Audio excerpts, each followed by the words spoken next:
ആ രാത്രി എപ്പോഴാണ് കണ്ണടഞ്ഞതെന്ന് പാറുവിനറിവില്ലായിരുന്നു. ഉറങ്ങിയിട്ടുണ്ടാകുമോ? ഇല്ല. ഉറക്കത്തിൽ പോലും അവൾ ഓടിക്കൊണ്ടിരിക്കുകയായിരുന്നു. അഗാധമായ ഇരുട്ടിൻ്റെ ഗർത്തങ്ങളിലൂടെ, ശ്വാസം മുട്ടിക്കുന്ന ഏതോ തുരങ്കങ്ങളിലൂടെ അവൾ ഓടുന്നു. പിന്നിൽ ഒരു കാൽപ്പെരുമാറ്റം, പതിഞ്ഞതും എന്നാൽ ഭയാനകമായ താളമുള്ളതും. ആരോ ഒരാൾ അവളെ പേര് വിളിക്കുന്നു.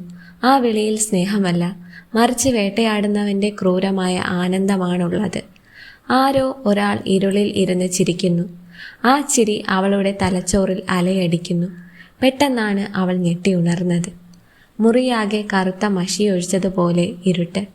നെഞ്ചിനുള്ളിൽ ഒരു ബോംബ് പൊട്ടിത്തെറിക്കുന്നത് പോലെ ഹൃദയം പടപടാ മിടിക്കുന്നു. കഴുത്തിലൂടെ വിയർപ്പ് ഒരു അരുവി പോലെ ഒലിച്ചിറങ്ങുന്നു. നൈറ്റി ആകെ നനഞ്ഞത് ശരീരത്തോട് ഒട്ടിപ്പിടിച്ചിരിക്കുന്നു. ഏതാനും നിമിഷങ്ങൾ എടുത്തു താൻ എവിടെയാണെന്ന് തിരിച്ചറിയാൻ. കണ്ണുകൾ ഇരുട്ടിൽ തപ്പിത്തടഞ്ഞു. സ്വന്തം മുറി, കട്ടിൽ, സുരക്ഷിതമെന്ന് കരുതപ്പെടുന്ന കോട്ട.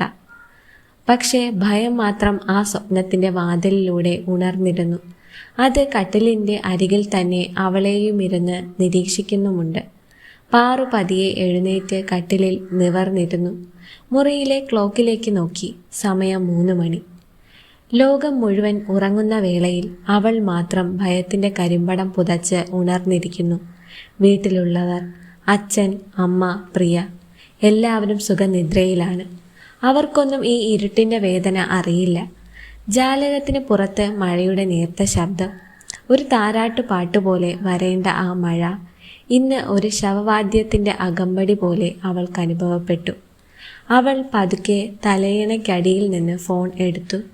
സ്ക്രീൻ ഓഫ് ആണ്. പുതിയ മെസ്സേജുകളൊന്നുമില്ല. ആ ശൂന്യത അവളെ സമാധാനിപ്പിക്കേണ്ടതായിരുന്നു. പക്ഷേ പകരം ഭയപ്പെടുത്തുകയാണ് ചെയ്തത്. നിശബ്ദത പലപ്പോഴും വാക്കുകളേക്കാൾ വലിയ ഭീഷണി മുഴക്കും. കൊടുങ്കാറ്റിന് മുമ്പുള്ള ആ നിശബ്ദത. അവൾ കണ്ണുകൾ ഇറുക്കി അടച്ചു. അപ്പോൾ വീണ്ടും ആ ഓർമ്മ അവളുടെ നെഞ്ചിലേക്ക് ഒരു കത്തി പോലെ കുത്തിയിറങ്ങി. Biology lab. ആ പേര് കേൾക്കുമ്പോൾ തന്നെ അവളുടെ ഉള്ളിൽ ഒരു മരവിപ്പ് പടരും. നീണ്ട തടിമേശകൾ, അണുവിമുക്തമായ അന്തരീക്ഷം, ചുവരിൽ തൂക്കിയ മനുഷ്യ ശരീരത്തിൻ്റെ അവയവങ്ങൾ കാണിക്കുന്ന ചാർട്ടുകൾ, ഗ്ലാസ് അലമാരയിൽ ഫോർമാലിൻ ലായനികൾ അടച്ചുവെച്ച സാമ്പിളുകൾ. അതെല്ലാം ശാസ്ത്രത്തിൻ്റെ ഭാഗമായിരുന്നിട്ടും അന്നു മുതൽ അവളിൽ അത് ഉണ്ടാക്കിയത് വെറും ഓക്കാനം മാത്രമാണ്. അവൾ ഓർക്കാൻ ആഗ്രഹിക്കുന്നില്ല. പക്ഷേ ഓർമ്മകൾക്ക് വാതിലുകളില്ല. അവൾ എപ്പോ വേണമെങ്കിലും കടന്നു വരും. പാർവതി. ആ ശബ്ദം. ഇപ്പോഴും അവൾക്കത് കേൾക്കാം. സ്കൂൾ വിട്ടിരുന്നു.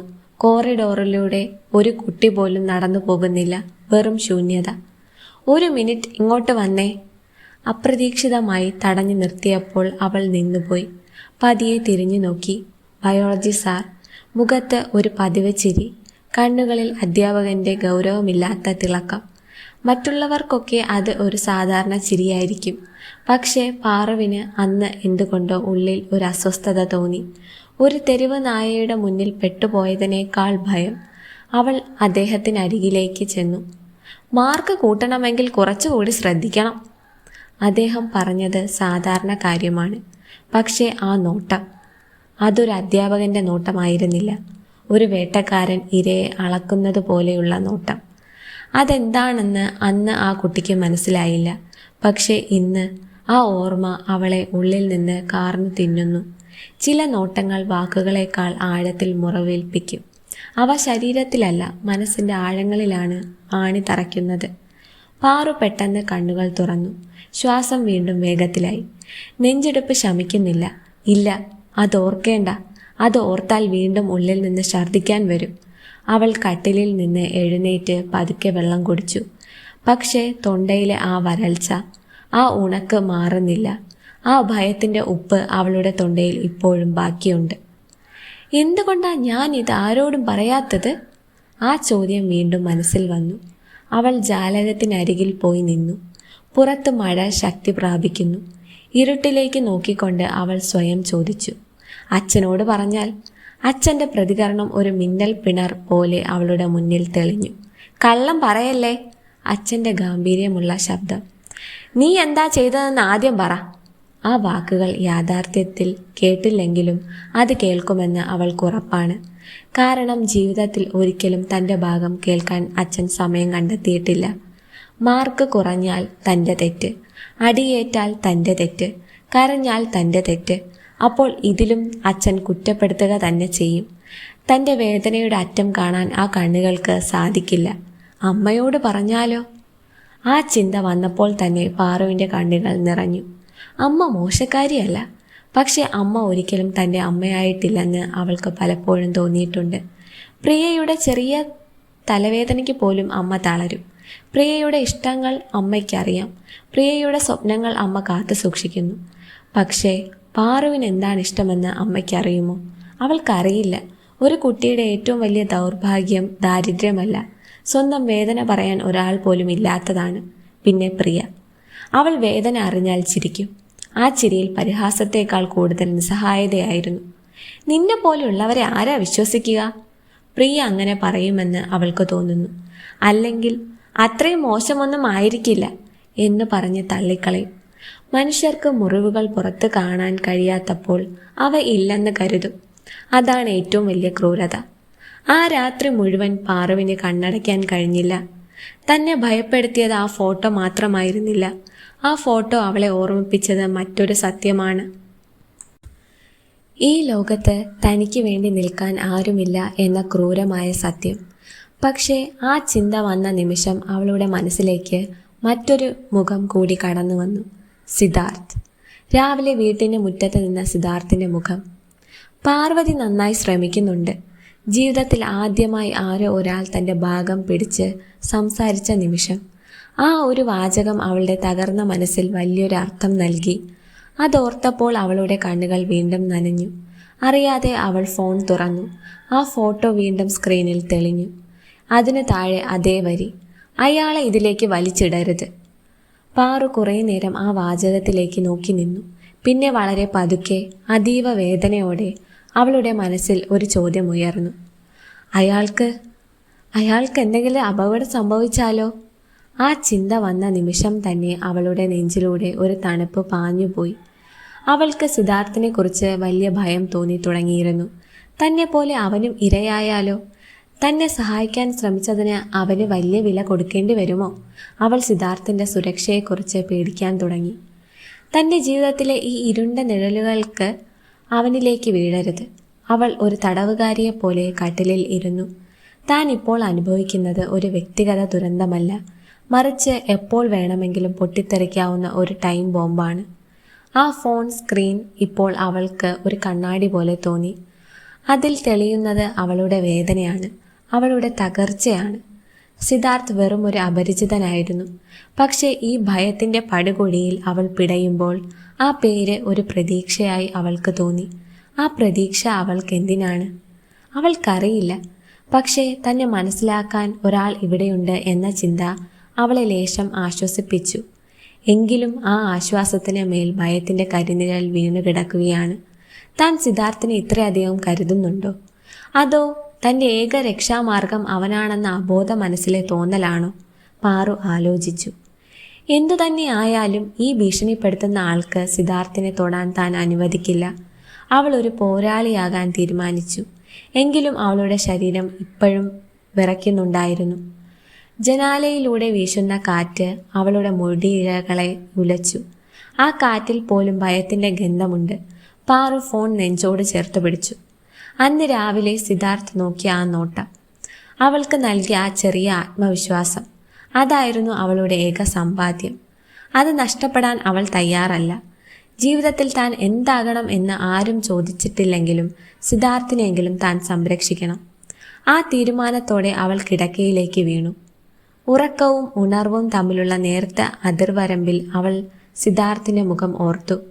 ആ സ്വപ്നത്തിൽ അവൻ അവളെ രക്ഷിക്കാൻ വരുന്നുണ്ട്. പക്ഷേ ഇരുട്ടിൽ നിന്ന് ആരും കാണാത്ത കൈകൾ അവനെയും പിടികൂടാൻ ശ്രമിക്കുന്നു. അവൾ ഞെട്ടി ഉണർന്നു. രാത്രി ഇനിയും ബാക്കിയുണ്ട്. ആ രാത്രി ഒരു യുഗത്തിൻ്റെ ദൈർഘ്യത്തോടെ അവളുടെ മുന്നിൽ നീണ്ടു നിന്നു. താൻ ആരെയാണ് കൂടുതൽ ഭയക്കുന്നത്? തന്നെ നിരീക്ഷിക്കുന്ന ആ അജ്ഞാതനെയോ, അതോ സിദ്ധാർത്ഥിന് എന്തെങ്കിലും സംഭവിക്കുമോ എന്നുള്ള തൻ്റെ തന്നെ ഭയത്തെയോ? ഉത്തരമില്ലാത്ത ചോദ്യങ്ങൾ മുറിയുടെ ഭിത്തികളിൽ മുട്ടിത്തെറിച്ചു. പാറു ആ നിശബ്ദതയിൽ ഒറ്റയ്ക്കായിരുന്നു. ആ ലോകത്ത് അവൾ മാത്രമേ ഉള്ളൂ. ഭയവും സിദ്ധാർത്ഥനെ കുറിച്ചുള്ള ചിന്തയും മാത്രം. തൻ്റെ ഈ മൗനം എത്ര കാലം തുടരാൻ കഴിയും?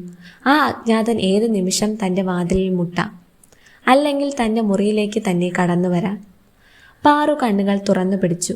ഇരുട്ടിൽ വല്ലതും അനങ്ങുന്നുണ്ടോ? അവളുടെ ശ്വാസം പോലും അവൾക്ക് ശബ്ദമായി തോന്നി. ഒരു ചെറിയ എലി അപ്പുറത്തെ മുറിയിൽ ഓടുന്ന ശബ്ദം പോലും അവളെ ഞെട്ടിച്ചു. അവൾ കട്ടിലിൽ ചുരുണ്ടുകൂടി കിടന്നു, ഒരു കുഞ്ഞിനെ പോലെ. പക്ഷെ ആ കട്ടിൽ അവളെ സംരക്ഷിക്കുന്നില്ല. ഭയത്തിൻ്റെ ഒരു കവചം പോലും അവിടെയില്ല.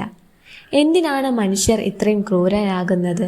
താൻ എന്താണ് ഇവർക്ക് ചെയ്തു കൊടുത്തത്? ആ ചോദ്യത്തിന് ഉത്തരം തേടി അവൾ വീണ്ടും ഫോണിലേക്ക് നോക്കി. ആ വെളിച്ചം അവളുടെ മുഖത്ത് വീശുമ്പോൾ അവൾ വല്ലാതെ ക്ഷീണിതയായി തോന്നി. കണ്ണിനടിയിലെ കറുപ്പ്, ചുണ്ടുകളിലെ വിറയൽ, എല്ലാം ഒരു പരാജയത്തിൻ്റെ ലക്ഷണങ്ങൾ പോലെ. പക്ഷെ താൻ തോൽക്കാൻ വയ്യ. സിദ്ധാർത്ഥിൻ്റെ ചിരി ഓർത്തപ്പോൾ അവൾക്ക് ചെറിയൊരു ബലം തോന്നി. ഈ ഇരുട്ടിലും പ്രകാശത്തിൻ്റെ ഒരു ചെറിയ കണിക ബാക്കിയുണ്ട്. ആ കണിക അണയാതെ സൂക്ഷിക്കണം. അവൾ മെല്ലെ കൈകൾ കൂപ്പി പ്രാർത്ഥിച്ചു. ആരോട്? ആർക്കാണ് തൻ്റെ ഈ വേദന കേൾക്കാൻ കഴിയുക? ഭഗവാനോ? അതോ തൻ്റെ തന്നെ ഉള്ളിലെ കരുത്തോ? അറിയില്ല. അവൾക്ക് വേണ്ടത് ഒരാളോട് സംസാരിക്കാൻ മാത്രമാണ്. എല്ലാം തുറന്നു പറയണം. ഈ ഭയത്തിൻ്റെ ഭാരം ഒന്ന് ഇറക്കി വെക്കണം. അച്ഛനോടല്ല, അമ്മയോടല്ല, പ്രിയയോടല്ല, സിദ്ധാർത്ഥിനോട്. അവൻ കേൾക്കുമെന്നൊരു വിശ്വാസം. അവൾക്ക് ഉറക്കം വരാൻ തുടങ്ങി. പക്ഷെ അതൊരു ശാന്തമായ ഉറക്കമായിരുന്നില്ല. മരണത്തിൻ്റെ വക്കിലെത്തിയ ഒരുവളുടെ അവസാന പിടച്ചിൽ പോലെ. പാറു പതിയെ മയക്കത്തിലേക്ക് വഴുതി വീണു. നാളത്തെ സൂര്യോദയം എന്ത് മാറ്റം വരുത്തുമെന്ന് അവൾക്കറിയില്ലായിരുന്നു. പക്ഷേ ആ സൂര്യോദയം അവളുടെ ജീവിതത്തിലെ ഏറ്റവും നിർണായകമായ ദിവസത്തിൻ്റെ തുടക്കമായിരിക്കുമെന്ന് അവൾ ഉള്ളാലെ അറിഞ്ഞു. ഭയത്തിൻ്റെ തടവറയിൽ നിന്ന് അവൾ രക്ഷപ്പെടുമോ? അതോ ഈ ഇരുട്ട് അവളെ എന്നേക്കുമായി വിഴുങ്ങുമോ? ഉത്തരം നാളെയുടെ കാറ്റിലുണ്ട്. അവൾ കണ്ണുകൾ പൂട്ടി. സിദ്ധാർത്ഥിൻ്റെ മുഖത്തേക്ക് നോക്കി അവസാനമായി ഒരു പുഞ്ചിരി ചുണ്ടിൽ വിരിയിച്ചു. ആ പുഞ്ചിരിയിൽ ഭയവും പ്രതീക്ഷയും ഒരുപോലെ നിഴലിച്ചിരുന്നു. രാത്രി അതിൻ്റെ കറുത്ത കൈകൾ കൊണ്ട് അവളെ പുതപ്പിച്ചു. അവൾ ഇനി ആ സ്വപ്നലോകത്ത് ഒളിച്ചിരിക്കുന്നു. ഒരു കൊച്ചു പക്ഷിയെപ്പോലെ വേട്ടക്കാരൻ്റെ കണ്ണുകളിൽ നിന്ന് രക്ഷ തേടി. എങ്കിലും ആ സ്വപ്നത്തിലും ആ നിഴൽ രൂപം അവളെ പിന്തുടരുന്നുണ്ടായിരുന്നു. വരാനിരിക്കുന്ന ദിവസങ്ങളിൽ തൻ്റെ ജീവിതം എങ്ങോട്ടായിരിക്കും നീങ്ങുക എന്ന ഭയാനകമായ ആകാംക്ഷയോടെ അവൾ ആ രാത്രിയെ മറികടന്നു. നാളെ ഒരു പുതിയ തുടക്കമായിരിക്കുമോ? അതോ എല്ലാം അവസാനിക്കുന്ന അവസാനത്തെ നാളോ? കാലം കാത്തിരിക്കുന്നു. പാറുവിൻ്റെ ശ്വാസം താളാത്മകമായി മാറി. പക്ഷേ അവളുടെ കൈകൾ ഫോണിനെ മുറുക്കി പിടിച്ചിരുന്നു. ആ ഫോൺ ഇപ്പോൾ അവളുടെ ലോകമാണ്. ഭയവും പ്രതീക്ഷയും ഇടകലർന്ന ഒരു കൊച്ചു ലോകം. അവൾ തളർന്നുറങ്ങി. ഒരു യുദ്ധത്തിന് മുൻപുള്ള ശാന്തത പോലെ. സിദ്ധാർത്ഥിൻ്റെ ചിത്രം അവളുടെ മനസ്സിൽ തെളിഞ്ഞു നിന്നു. ഒരു കാവൽക്കാരനെ പോലെ. അവൾക്ക് ചെറിയൊരു സമാധാനം ലഭിച്ചു. ആ ഉറക്കത്തിൽ അവൾ കാണുന്നത് ഭയത്തിൻ്റെ ലോകമല്ല, മറിച്ച് പ്രകാശമുള്ള ഒരു പുതിയ പ്രഭാതത്തെയാണ്. അത്രയെങ്കിലും അവൾക്ക് ആശ്വസിക്കാമായിരുന്നു. ഇരുട്ടിൻ്റെ മറവിൽ ഒരു പുതിയ പാറു ജനിക്കുകയാണ്. ഭയത്തിനെ നേരിടാൻ തയ്യാറെടുക്കുന്ന, സിദ്ധാർത്ഥിനെ സംരക്ഷിക്കാൻ പോരാടുന്ന ഒരു പെൺകുട്ടി. അതാണ് പാറു. ഇനി അവൾ നിശബ്ദയായിരിക്കില്ല. സമയം ആഗതമായിരിക്കുന്നു. പാറു കട്ടിലിൽ കിടന്ന് പിടയുന്നുണ്ടായിരുന്നു. പക്ഷേ ആ പിടച്ചിലിന് ഇപ്പോൾ ഒരു ലക്ഷ്യമുണ്ട്: സിദ്ധാർത്ഥ്. ഈ പേര് അവളുടെ ഉള്ളിൽ ഒരു മന്ത്രം പോലെ ആവർത്തിച്ചു കൊണ്ടിരുന്നു. അവൾ ഉറങ്ങി, പക്ഷേ അവളുടെ ഉള്ളിലെ പോരാളി ഉണർന്നിരുന്നു.